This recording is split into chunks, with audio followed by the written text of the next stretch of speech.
नमस्कार विद्यार्थी मित्रांनो, आपल्या सर्वांचं डबल अकॅडमीमध्ये मी गणेश पवार आपल्या सर्वांचं पुन्हा एकदा सहर्ष स्वागत करतो। विद्यार्थी मित्रांनो, आज आपल्याला तलाठी भरतीचा नेमकं पॅटर्न काय आहे, त्या परीक्षेचं स्वरूप कसं असतं, त्यामध्ये कुठले विषय आणि किती प्रश्न येतात त्या विषयांचे आणि किती मार्काला येतात, तर या सर्व गोष्टी आपल्याला आजच्या या लेक्चरमध्ये त्या ठिकाणी डिसाईड करायच्या आहेत। तत्पूर्वी तुम्हाला एक गोष्ट सांगू इच्छितो, तर बघा तलाठीचे जे काही पेपर जो काही घेणार आहे तर ते घेणार आहे एमपीएससी।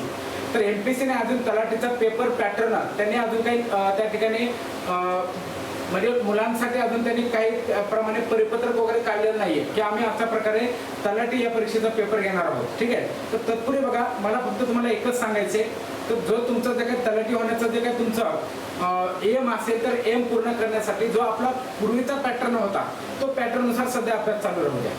कदाचित बघा नेमकं होतं काय लक्षात घ्या, इथे बघा प्रश्न संख्या तर ते सेम राहणार आहे, फक्त गुणांमध्ये तिकडे बदल होऊ शकतो, बाकी सर्व सारखंच राहणार आहे।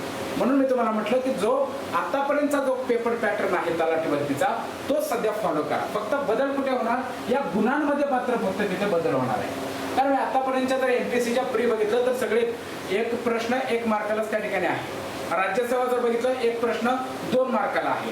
कंबाईन ग्रुप बी ग्रुप सी जर बघितलं तर एक प्रश्न 1 मार्काला आहे। त्या अनुषंगाने मी तुम्हाला सांगतोय की इथे फक्त गुणांमध्ये फक्त बदल होऊ शकतो, बाकी कुठेही बदल होणार नाही। ठीक आहे, येस बघा हेच आधी मी ते क्लिअर करणं त्या ठिकाणी गरजेचं होतं, म्हणून ते एमपीएससीचं नेमकं काय आहे हे सांगितलं मी। आता आपल्याला परीक्षेचं स्वरूप बघायचं। बघा अभ्यासक्रमाकडे वळण्यापूर्वी परीक्षेचं ढोबळ स्वरूप काय आहे हे आपल्याला समजून घेणं त्या ठिकाणी गरजेचं आहे। तर बघा एकूण प्रश्न हे 100 असतात, एकूण गुण बघा प्रत्येक एका प्रश्नाला 2 गुण असे एकूण गुण बघा 200 गुण असतील।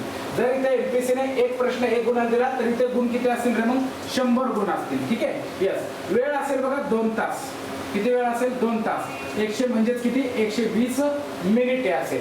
ठीक आहे, आता एमपीएससी बघा ग्रुप बी आणि ग्रुप सी ला 100 प्रश्नाचा जरी देत असेल तर वेळ तिथे 1 तास देते आणि कदाचित बघा एमपीएससी पण इथे 1 तास करू शकतं म्हटलं मी। ठीक आहे, 1 तास करू शकतं, लक्षात घ्या। पण आतापर्यंतचे जे काय पेपर तलाठीचे झालेले तर हे 2 तासाचे झाले, म्हणजे 120 मिनिटाला 100 प्रश्न सोडवायचे आणि एक प्रश्न 2 मार्काला। ठीक आहे, आतापर्यंतचा हा काय आहे पेपर पॅटर्न आहे।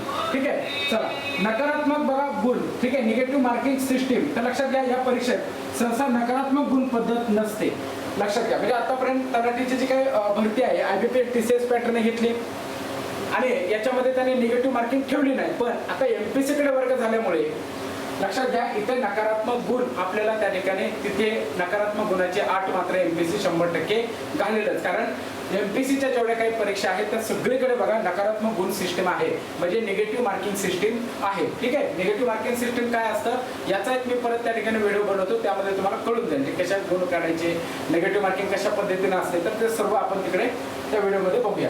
ठीक आहे, चला आता थोडंसं बघूया विषय नेमकं कोणते आहेत। तर बघा पहिला विषय लक्षात घ्या गणित मराठी विषय। मराठीचे बघा 25 प्रश्न त्या ठिकाणी येतात। ठीक आहे, आतापर्यंत एक प्रश्न 2 मार्काला पकडलं तर 50 प्रश्न। ठीक आहे, तर एमपीएससी घेतलं तर 25 गुण, लक्षात घ्या। ठीक आहे, इंग्रजी बघा इंग्रजी व्याकरण 25 प्रश्न आणि 50 गुण। ठीक आहे, 12वी आणि बघा दोन्ही पण 12वी लेवलचं असणार आहे। ठीक आहे, सामान्य ज्ञान म्हणजे जीएस जीके, याच्यामध्ये तुम्हाला इतिहास असेल, अर्थशास्त्र असेल, त्याच्यानंतर राज्यशास्त्र असेल, भूगोल असेल, भूगोलवरती विशेषतः भर द्यायचा आपल्याला। ठीक आहे, इतिहास असेल, पंचायत राज असेल, तर सामान्य विज्ञान असेल।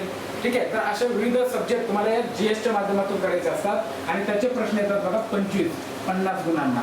लेवल असते पदवी लेवलचे प्रश्न। त्यानंतर मॅथ अँड रिझनिंग म्हणजे भौतिक चाचणी आणि अंकगणित याचे 25 प्रश्न असतात, एकूण गुण बघा त्याचे 50 असतील आणि पदवीच्या लेवलचे ते प्रश्न त्या ठिकाणी असणार आहेत। जर एमपीएससीने जर लक्षात घ्या, जर एमपीएससीने जर पुढे याच्यामध्ये बघा एमपीएससी प्रश्नांच्या संख्येमध्ये न बदल करता एमपीएससी बघा इथे बदल त्या ठिकाणी निश्चित करू शकते। ठीक आहे, करू शकते म्हटले।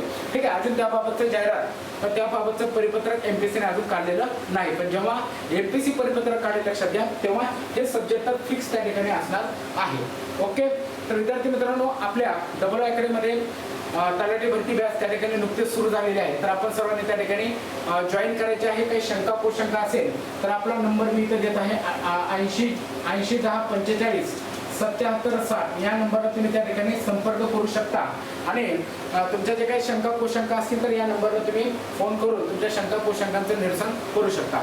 त्याचबरोबर आपलं डबल अकॅडमीचं ॲप आहे प्ले स्टोरला, ते ॲप डाउनलोड करा. त्याच्यामध्ये तुम्हाला या सर्व बॅचेस, तलाठी भरतीच्या बॅचेस त्या ठिकाणी पाहायला तुम्हाला मिळणार आहे. त्याचबरोबर डिस्क्रिप्शन बॉक्समध्ये सुद्धा नंबर आणि आपल्या ॲपची लिंक सुद्धा त्या ठिकाणी आपल्याला दिलेली आहे.